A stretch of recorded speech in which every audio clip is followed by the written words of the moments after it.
कम पढ़े लिखे भोले भाले लोग कर्ज के जाल में उलझ न जाएं। इस बात की चिंता सरकार को नहीं है। हाल ही में लोन को बढ़ावा दिए जाने के लिए उठाए जा रहे सरकार के कदमों से तो यही प्रतीत हो रहा है। वर्तमान में कर्ज की प्रकृति, उसका स्वभाव, उसका स्वरूप बदलकर रख दिया गया है। उसे बहुत सरल बना दिया गया है, जबकि ऐसा नहीं होना चाहिए। कर्ज की प्रकृति, स्वभाव और स्वरूप में जटिलता होने का भी एक अपना महत्व है। मैं अपनी बात समझाने के लिए भिक्षा शब्द का एक उदाहरण देता हूँ। भिक्षा आप कभी किसी को जबरदस्ती नहीं दे सकते, जब तक कि कोई स्वयं अपनी तरफ से इसकी मांग न करे। आप अपनी तरफ से स्वयं आगे बढ़कर किसी को भिक्षा देंगे तो भी वह भिक्षा ना होकर सिर्फ दान कहलाएगी। आपका मन देने का ना हो और कोई भिखारी आपसे कोई चीज जबरन ले ले तो वह भी भिक्षा ना होकर छल पूर्वक ली गई सामग्री कहलाएगी। कोई चीज भिक्षा तभी कहलाएगी जब किसी ने आपसे मांग की हो और आपने दी हो। इसी तरह कर्ज की प्रतिमूर्ति में भी जटिलता के आभूषण होना अति आवश्यक है। कर्ज लेने वाले और देने वाले दोनों लोगों के अपने अपने दायित्व होते हैं। इन दायित्वों का अब ना तो भान रह गया है और ना ही मान रह गया है।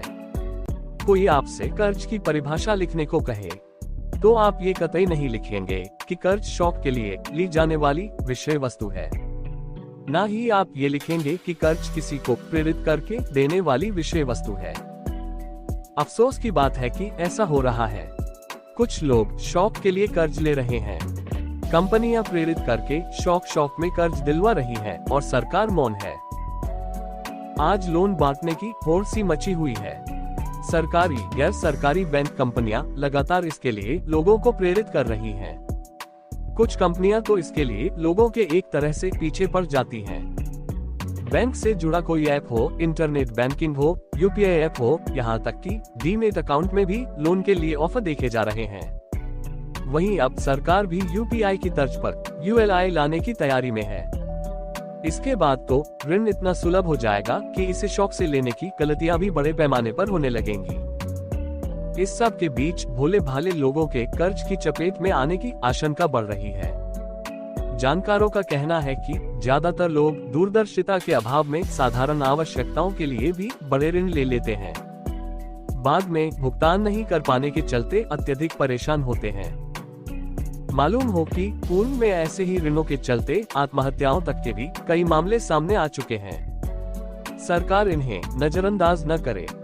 हो सकता है विकास के लिए लोन सही होंगे, लेकिन इसमें सरकार की पैनी निगरानी बहुत आवश्यक है। निगरानी विहीन बनाकर इसे इतना सुगम न बनने दें कि यह गरीबों के लिए आफत बन जाए। इससे मशक्कत के बाद ही मिलने वाला कर्ज ही बना रहने दें। ये शौक से निभाने वाला फर्ज न बन पाए। मेरी बात ठीक लगे तो आप भी अपने स्तर पर आवाज उठाएं।